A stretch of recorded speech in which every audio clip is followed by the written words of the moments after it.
जय श्री ओम नमः सिद्धेभ्यः। जय श्री महावीराय नमः। जय श्री परम्पराचार्य गुरुवे नमः। जय श्री उमा स्वामी गुरुवे नमः। जय श्री शांति सागर गुरुवे नमः। जय श्री विद्यानंद गुरुवे नमः। मोक्षमार्गस्य नेतारं भेतारं कर्मभूभृतां ज्ञातारं विश्वतत्त्वानां वन्दे तद्गुणलब्धये। मङ्गलं भगवान् वीरो मङ्गलं गौतमो गणी मङ्गलं कुन्दकुन्दार्यो जैन धर्मोस्तु मंगलम। हम सभी लोग 7वां अध्याय शुभ आश्रव के कारण देख रहे थे। इसमें अपन देख रहे थे 4 प्रकार की आचार्य भगवान ने बहुत सुंदर भावनाएं बताई। मैत्री भावना, जो कारुण्य भावना, माध्यस्थ भावना आदि। देखिए, मैत्री भावना का मतलब क्या है? मेरा जो समस्त संसार में जो जीव हैं उनसे किसी भी प्रकार का बैर भाव नहीं है और ना कभी आगे होगा। इस प्रकार का परिणाम मैत्री में सब बोधेषु संयम स्वभावना। सभी जीवों के प्रति मैत्री का भाव होना, यह परिणाम। किसी के प्रति भी बैर भाव नहीं होना। मैत्री में सब बोधेषु। बहुत सुंदर बात आचार्य भगवान कह रहे हैं। खम्मामि सब जीवानाम सव्वे जीवा खमंतु में मैत्री में सब बोधेषु वैरम मध्यम न किरणवी। मैं समस्त जीवों को क्षमा करता हूँ, समस्त जीव मुझ पर क्षमा करें। मेरा सभी जीवों के प्रति मैत्री भाव है। जगत में किसी के प्रति भी बैर भाव नहीं है। इसका नाम मैत्री भाव है। हम लोग आपस में मिले पढ़ाई के समय और दोस्त बन गए और एक दूसरे का सुख दुख में साथी बन गए, इसका नाम मैत्री भाव नहीं है। ऐसे मैत्रीपना तो संसार में बहुत दिखाई देता है, लेकिन वो मैत्री भाव फिर टूट जाता है। थोड़ा सा ही अपनी विपरीतता बनी, प्रतिकूलता बनी और वो दोस्ती टूट जाती है। क्षण भर में ही अलग हो जाते हैं। क्यों? क्योंकि उस दोस्ती में राग था और राग के साथ साथ द्वेष भी भरा हुआ था। लेकिन यहाँ पर निस्वार्थ भाव से, जैसे हम जानते भी नहीं हैं, उससे भी हमारा मैत्री भाव है। चारों गति में रहने वाले जो जीव हैं, चाहे वो नारकी हो, चाहे वो त्रियंच गति का जीव हो, देव गति का जीव हो या मनुष्य हो, अनंतानंत जीव हैं जिसे हम अभी वर्तमान में जानते नहीं हैं और आगे भी संभव ना जाने, लेकिन फिर भी उस जीव के प्रति मैत्री भाव। संसार में समस्त जीवों के प्रति मेरा राग नहीं है, मेरा द्वेष नहीं है, यही मैत्री भाव है। ध्यान रखना, किसी व्यक्ति विशेष से प्रेम करना ये सराग है। इसे सराग कहेंगे, राग कहेंगे। लेकिन समस्त जीवों से प्रेम करना इसे वीतराग कहेंगे। हमारे अरहंत समस्त जीवों से प्रेम करते हैं, इसी का नाम वीतराग है। क्यों? क्योंकि समस्त जीव में भगवत्ता देखते हैं, सभी जीव में सिद्धत्व देखते हैं, सभी जीवों में प्रेम है। यही प्रेम है सब में सामान्यता का देखना। कोई छोटा, कोई बड़ा, कोई इस गति का, कोई इस गति का, ऐसे पर्याय हालत को न देख करके समस्त की चेतना को देखना, सभी की द्रव्य को देखना, सभी की आत्मा को देखना। इस प्रकार का सामान्य भाव। चींटी और मच्छर में कोई अंतर नहीं, सब आत्मा के लेवल में बराबर हैं, ऐसा परिणाम देखना, ये सच्ची मैत्रीता है। ऐसी मैत्री भाव हमारे जीव में। मैत्री भाव जगत में मेरा सब जीवों से नित्य रहे। सुंदर भावना भाई है कि सब जीवों से, एक दो जीवों से नहीं, सिर्फ परिवार के जीवों से नहीं, दो चार दोस्त आदि मिल गए उनसे ही नहीं, वो तो हमारा राग है, स्वार्थ है। इस स्वार्थ वाली जो मैत्री भाव है वो टूट जाती है। स्वार्थ वाली की नींव में खड़ी हुई दोस्ती जो है वो कुछ दिन बाद टूट जाएगी। लेकिन निस्वार्थ, हमें किसी जीव से स्वार्थ ही नहीं है। वो मेरा कुछ हित करेगा, मेरा कल्याण करेगा, मेरा सहयोगी बनेगा, मेरा साथ देगा, मुझे मुश्किल वक्त में मुझे मेरा उपकार करेगा आदि कुछ भी नहीं। हमें तो समस्त जीव मात्र से मैत्री परिणाम हैं। और मैत्री परिणाम तभी प्रकट होता है जहाँ पर हम क्या भाव रखते हैं? साम भाव रखते हैं, समता का भाव रखते हैं, सभी जीव को एक समान मानते हैं। ना कोई अमीर, ना कोई गरीब, ना कोई छोटा, ना कोई बड़ा, ना कोई इस गति का, ना उस गति का। सब आत्मा की लेवल में सब बराबर हैं। ऐसा जो परिणाम है इसका नाम सच्ची मैत्रिता है। और ऐसी मैत्री भाव को यहाँ आचरण कह रहे हैं कि जो व्यक्ति अपने अंदर ऐसी मैत्री भाव लाता है जीवों के प्रति, तो उसके व्रतों में और दृढ़ता आती है, आत्म स्वभाव में स्थिरता आती है, हमें अपने को जानने का अवसर मिलता है। इसलिए हम भेदभाव से रहित होकर के, निष्पक्ष होकर के समस्त जीवों में साम भाव रखें। इसी का नाम है मैत्री भाव। और इसी मैत्री भाव को हमारे त्यागी व्रती लोग, साधु संत लोग धारण करते हैं, व्रती लोग धारण करते हैं और प्रतिक्रमण में बोलते भी हैं, खम्मामी सब जीवानाम सव्य जीवा खमंतु में मैत्री में सब भूदेशु बैरम मज्जम न केणवी। मेरा संसार में किसी से बैर भाव नहीं है। और बैर भाव बांधना भी क्यों? ये बैर भाव तो दुख का कारण है, महादुख का कारण है। ये बदले की भावना महादुख का कारण है। यह बैर महादुखदायी है। यह बैर न बैर मिटाता है। यह बैर निरंतर प्राणी को भव सागर में भटकाता है। कितना सुंदर 11वां नंबर का सूत्र हम सब पढ़ रहे हैं। 4 प्रकार की ये भावना यदि अपने जीवन में आ जाती हैं, परम कल्याण निश्चित है। और यह भावनाएं सम्यक दृष्टि के अंदर ही तो आ सकती हैं। जो आत्मा के सच्चे स्वरूप को जानता हो, जो तत्व को अच्छी तरह से जानता है, 100 पर का जिसको ज्ञान है, ऐसा सम्यक दृष्टि के अंदर ही मैत्री भाव आ सकता है। अज्ञानी मिथ्या दृष्टि के मन में यह मैत्री भाव आ जाए, आ ही नहीं सकती है, क्योंकि उसके अंदर कषाय भरी हुई है, रागी द्वेषी आत्मा है और वह राग और द्वेष से ही किसी से ही दोस्ती करता है और किसी को छोड़ता है। लेकिन यहाँ पर ऐसी बात नहीं है। सम्यक दृष्टि समस्त जीवों के प्रति साम भाव रखता है, मैत्री भाव। इस प्रकार से यह पहली भावना जो है मैत्री भाव, हमारे आत्मा के लिए परम उपकारी है। संसार में हम कर्म बांधते रहते हैं। क्यों बांधते रहते हैं? यही मान अभिमान प्रतिष्ठा आदि इन सब के कारण तो बांधते हैं। कोई छोटा किसी को बड़ा मानते हैं, लेकिन जब मैत्री भाव आया तो सब बराबर हो गया, अहंकार विलीन हो गया, कषाय क्रोध कषाय दूर हो गई, लोभ कषाय भी दूर हो गया। इस प्रकार से क्रोध मान माया लोभ चारों कषायों का समन होने लगता है।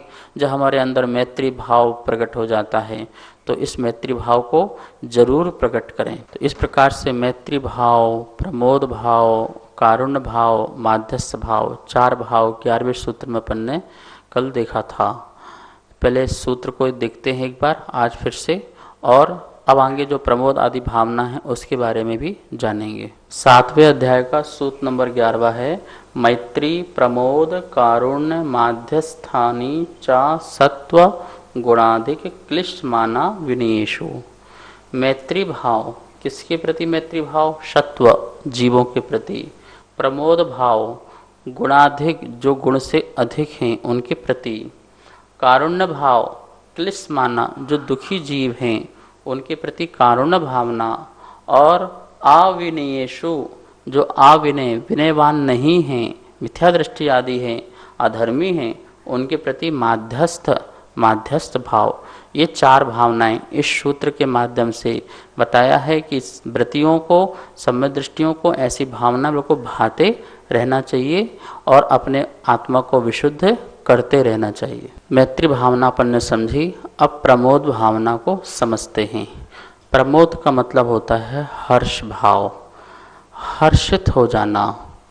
किनको देख करके हर्षित हो जाना? गुणाधिक, जो अपने से बहुत गुणों में अधिक हैं, उनको देख करके हर्षित हो जाना, प्रसन्नचित हो जाना, प्रमुदित हो जाना, रोमांचित हो जाना, आह्लादित हो जाना, नयनों में प्रसन्नता आ जाए, उनकी स्तुति, उनका सत कीर्तन गुणगान प्रारंभ हो जाना, देखते ही नतमस्तक हो जाना, आपकी आँखें झुक जाएं, आपका हृदय झुक जाए, आपका मन जो है ऐसा लगे कि जैसे कोई चिंतामणि रत्न की प्राप्ति हो गई हो, ऐसा लगे कि जीवन सफल हो गया हो।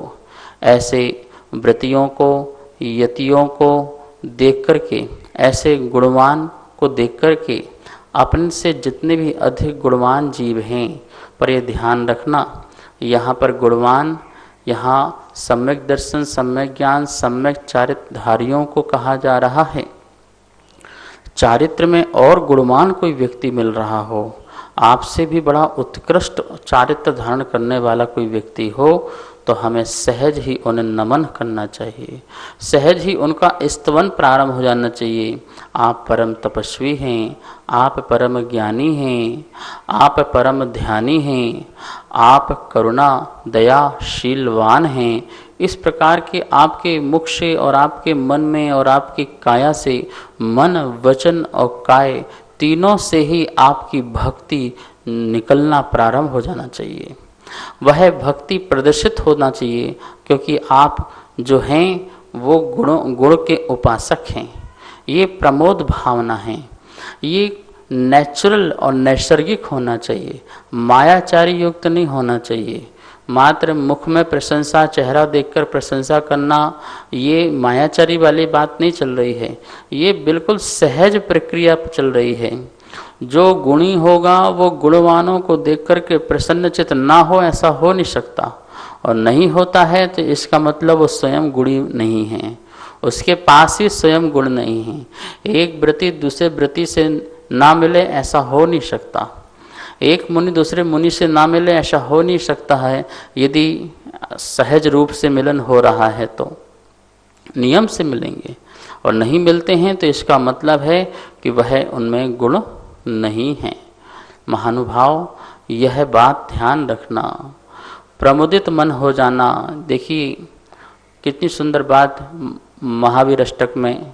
मेंढक को जब पता चला कि महावीर स्वामी का समोसरण विबलाचल पर्वत पर आ रहा है, तो वह प्रमुदित हो गया। इधर चा भावे न प्रमुदित माना दर दुर इहा। वह दरदुर, यह वह मेंढक प्रमुदित मन हो करके यदर्चा भावेन, भगवान की अर्चना करने के भाव से निकला। एक त्रिंच गति का जीव वह प्रमुदित होकर के भगवान की भक्ति करने चल दिया। और हम मनुष्य, जहाँ हमें साक्षात परमात्मा मिलते हैं, गुरु मिलते हैं, शास्त्र मिलते हैं, और हम प्रमुदित नहीं होते हैं, प्रसन्नचित नहीं होते हैं। भगवान के जिन बिंब को देख करके बिल्कुल खुश हो जाना चाहिए। गुरु मिल जाए तो साष्टांग नमोस्तु कर लेना चाहिए। अहो, ऐसी निर्गंथ मुद्रा जिसे मैंने सुनी, जिसे मैंने शास्त्रों में पढ़ी, और आज मुझे साक्षात दर्शन हो गए, आज मेरा जीवन धन्य हो गया। अब भाग्य मेरो उदय आयो, दरस प्रभु जी के लख लयो। अब मेरा भाग अब उदय में आया है। यह घड़ी, यह दिवस, यह समय अब धन्य हुआ है, जब मैंने अपने आँखों से आपको देखा, कानों से आपको सुना, इन हाथों से आपको दान दिया और आपको नमस्कार किया। ये सब प्रमुदित मन हैं।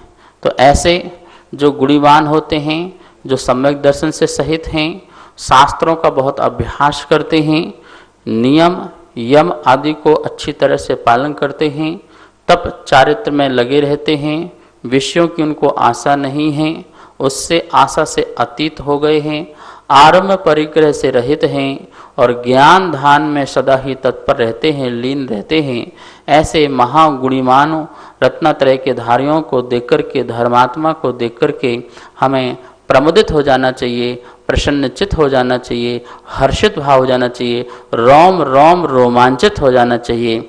यह जो भावना है, यह दूसरी भावना प्रमोद भावना है। नमोस्तु आचार्य श्री। गुणीजनों को देखकर हमारे हृदय में प्रेम उमड़ना चाहिए, लेकिन हम कुछ लोगों को देखते हैं कि वो गुणीजनों को देख के अपना मुंह फेर लेते हैं। तो क्या ऐसे लोग धर्मात्मा की श्रेणी में आते हैं? गुणीजनों को देख कर के मेरे प्रेम उमड़ना ही चाहिए, और यदि हम गुणीजनों को देख कर के कोई व्यक्ति उनसे मुंह फेर लेता है या रास्ता काट देता है, तो यह निश्चित ही उसके पाप कर्म का उदय है। वो धर्मात्मा की श्रेणी में तो आ ही नहीं सकता है, क्योंकि ऐसा व्यक्ति धर्मात्मा नहीं कहला सकता। यह तो मिथ्या दृष्टि लोगों की पहचान है। मिथ्या दृष्टियों को धर्म रुचता नहीं है और धर्मात्मा भी नहीं रुचते हैं। धर्मात्मा भी नहीं रुचते हैं मिथ्या दृष्टि को। तीव्र मिथ्यात्व कर्म का उदय और तीव्र कषाय का उदय चल रहा हो, तो ऐसा मिथ्या दृष्टि वह सच्चे धर्म को सुनना भी नहीं चाहता है और देखना भी नहीं चाहता है। इसलिए ऐसे मिथ्या दृष्टि जो जीव हैं, उनका अनंत संसार होता है और अनंत दुखी होते हैं।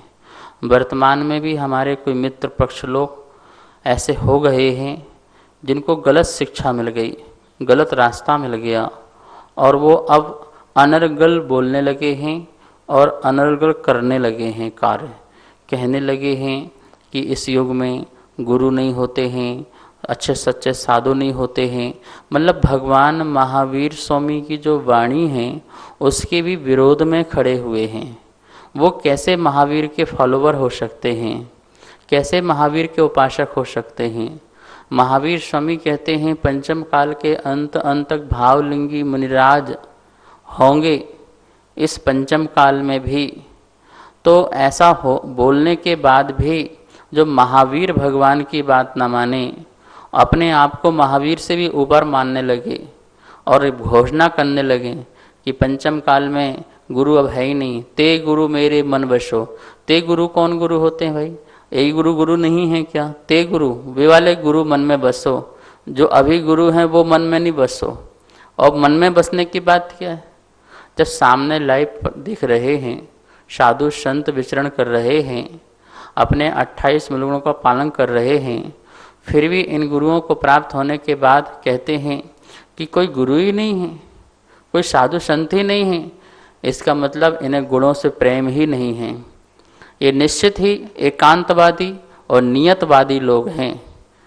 ये क्रमबद्ध पर्याय में फंस करके नियतवादी बन चुके हैं और एकांतवासी बन चुके हैं। इन्हें इनकी दृष्टि में धर्मात्मा नहीं दिखता है। ध्यान रखना, धर्मात्मा का विरोध मतलब धर्म का विरोध, और धर्म का विरोध मतलब यह जीव मिथ्या दृष्टि है। धर्मात्मा ना धर्मो धार्मिक बिना। धर्मात्मा तो ऐसा होता है, धर्म के बिना धर्मात्मा नहीं, धर्मात्मा के बिना धर्म नहीं होता है। यह भाव रखना है। तो प्रमुदित मन, प्रमोद भावना कितनी सुंदर भावना है। कुछ भी नहीं, उसे निर्गंथ मुद्रा दिखती है, उसे पीछे कमंडल हाथ में दिखते हैं, केश लॉन्च करते महाराज जी दिखते हैं, पैदल करते हुए साधु चलते हुए दिखाई देते हैं। वह उनमें रत्नत्रय की मंगल भावना रखता है, सुख शाता की भावना रखता है। हे प्रभु, आप मिल गए जैसे महावीर मिल गए, आप मिल गए जैसे चलते फिरते सिद्ध परमेष्टि मिल गए हों। ऐसी मंगल भावना रखने वाला प्रमोद भावना रखता है। तो प्रमोदित मन हो गया, इस अर्थ हो गया कि प्रसन्नचित रहना, हर्षित रहना। किसको देख करके? गुणी जनों को देख करके, गुणवानों को देख करके, रत्नत्र धर्मात्मा मुनिराजों को देख करके, प्रभु भवंतों को देख करके प्रसन्नचित जो हो जाता है, वह प्रमोद भावना वाला जीव कहलाता है। नमोस्तु आचार्य श्री। मेरे मन में एक शंका उत्पन्न हो रही है, जो प्रमोद भावना है उसको किस प्रकार करना चाहिए? राजवार्तिक में आचार्य अकलंक देव ने इसका बहुत सुंदर समाधान किया है कि प्रमोद भावना कैसे भावना चाहिए। उन्होंने कहा है, सम्यक दर्शन, सम्यक ज्ञान, सम्यक चारित्र आदि से जो गुणाधिक हैं, ऐसे जीवों की स्तुति करना, उनकी वंदना करना, उनकी वैयावृत्ति करना, उनके लिए दान आदि देना, ये सब जो है ये उनकी भक्ति है और ये प्रमोद भावना है। कहने का मतलब है हम कोई साधु संतों की स्तुति करते हैं, हम उनकी वंदना करते हैं और हम उनकी भक्ति करते हैं, वैयावृत्ति आदि करते हैं, ये सभी प्रमोद भावना के अंतर्गत आता है। हमारे नगर में कोई साधु संत आ जाएं तो उनको आहार दान देना, उनकी वैयावृत्ति करना, उनकी साधना में साधक बनना, ये सभी जो है प्रमोद भावना है। क्योंकि बिना हर्ष की भावना से वैयावृत्ति नहीं हो सकती है। जब तक उनको देख कर के प्रसन्न परिणाम नहीं आएंगे तब तक दान के परिणाम भी प्रकट नहीं होंगे। तो इस प्रकार से श्रावक को यह कार्य करना। और एक मुनि जब दूसरे मुनि से मिलता है तो प्रति वंदना करता है, प्रति नमोस्तु करते हैं, एक दूसरे की स्तुति करते हैं और एक दूसरे की चर्या पूछते हैं, ध्यान आदि पूछते हैं, सुख शांता पूछते हैं और एक दूसरे का ध्यान रखते हैं। यह भी जो है प्रमोद भावना है। मुनि मुनि से मिलता है, साधु साधु से मिलते हैं और प्रफुल्लित हो जाते हैं। नयनों से नयन मिलते हैं दो मुनिराजों के और प्रमुदित मन हो जाते हैं, जैसे अनमोल कोई चीज़ मिल गई हो। तो इस प्रकार का जो भाव है आचरवन कहते हैं, ये प्रमोद भाव है। प्रामोद, मोद मतलब होता है प्रसन्न। मोदक जिसको आप बोलते हैं लड्डू, लड्डू को देखते ही क्या हो जाता है, व्यक्ति खुश हो जाता है। तो मोद और उसमें प्रा जुड़ गया तो प्रकृष्ट रूप से, अच्छी तरह से, उत्कृष्ट रूप से प्रसन्न होना, हर्षित होना, इसका नाम प्रमोद भावना है। तीसरी भावना है कारुण्य भावना। आचार्य ने बताया था क्लिश्माना, जो क्लिश्मान हैं अर्थात जो दुखी हैं, जो सताए गए हैं, किसी के द्वारा पीड़ित हैं, परेशान हैं, क्षुधा तृषा भूख प्यास से जो सताए हुए हैं, शारीरिक दुख, आगंतुक दुख, मानसिक दुख और भी अनेक प्रकार के जो दुख हैं किसी जीव को प्राप्त हो रहे हों, तो उन दुखों से उनकी मुक्ति हो, उनके दुख वो छूट जाएं। चारों गति में जितने भी जीव हैं वो अपने कर्मों से मुक्त हो जाएं, उनका कल्याण हो, उनका उद्धार हो और किसी भी प्रकार का उनको कष्ट पीड़ा ना हो। इस प्रकार का जो परिणाम है वह कारुण्य भाव है। दुखी जीवों को देख कर के जो स्वयं द्रवित हो जाता है, उसके कष्ट मानो मेरे कष्ट हों, उसकी पीड़ा मानो मेरी पीड़ा हो, मैं कैसे इसको दूर करूं, इस प्रकार के उपाय का विचार करना, चिंतन करना और अपनी शक्ति के सामर्थ्य उसका दुखों को दूर करने का प्रयास करना, ये कारुण्य भावना है। हम इसे समता भावना भी कह सकते हैं कि सभी जीव जो हैं एक से रहें, सभी जीव सुखी रहें, ऐसी मंगल भावना रखना। तो यहाँ पर जो कारुण्य भावना है, सचमुच में जीव जगत में भ्रमण कर रहा है अपने कर्मों के कारण और दुखी है। जैसे परमात्मा बने अपने इस जगत को छोड़कर के सुखी हुए, ऐसे ही संसार का प्रत्येक प्राणी भी सुखी हो जाए, वो भी अपने स्वरूप को जान ले, वो भी अपनी अज्ञानता और अपनी कसायों को मिटा दे, ऐसा जो परिणाम है ये कारुण्य भावना है। मुनिराज को भी समस्त जीवों के प्रति करुणा का परिणाम आता है, तब वो उपदेश देते हैं, वो उपदेश देते हैं, धर्म की चर्चा सुनाते हैं, अपना समय आत्म ध्यान से निकल करके श्रावकों को, भक्तों को देते हैं कि आपका कल्याण हो, आपको धर्म मार्ग में लगाते हैं।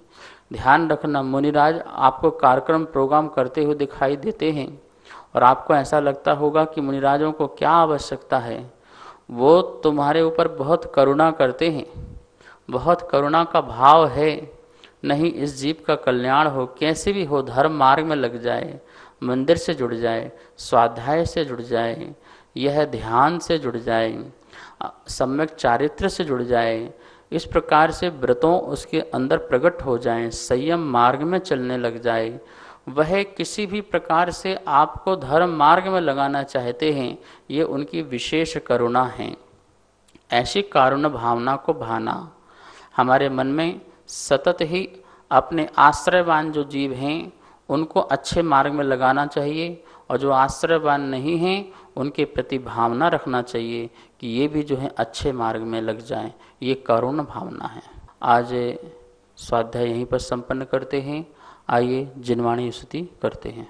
जावाणी के ज्ञान से सूझे लोकालो, सो वाणी मस्तक धरो सदा देत हूँ धो। हे जिनवाणी भारती तो हे जपो दिन रैन, जो तेरे शरणा धरे सो पावे सुख चैन। बहुत बहुत आशीर्वाद। सभी को सादर जय जिनेन। चौथे अध्याय की पुस्तकें छप के आ चुकी है। जो भी स्वाध्याय प्रेमी चौथे अध्याय की पुस्तकें मंगवाना चाहते हैं वो नीचे दिए गए मेरे नंबर पर संपर्क कर सकते हैं। पांचों अध्याय की पुस्तकें छपवाने हेतु जो भी पुण्यार्जक बनना चाहते हैं, वह सहयोग राशि देना चाहते हैं, वो नीचे दिए गए नंबर पर संपर्क करें। जय जिनेन।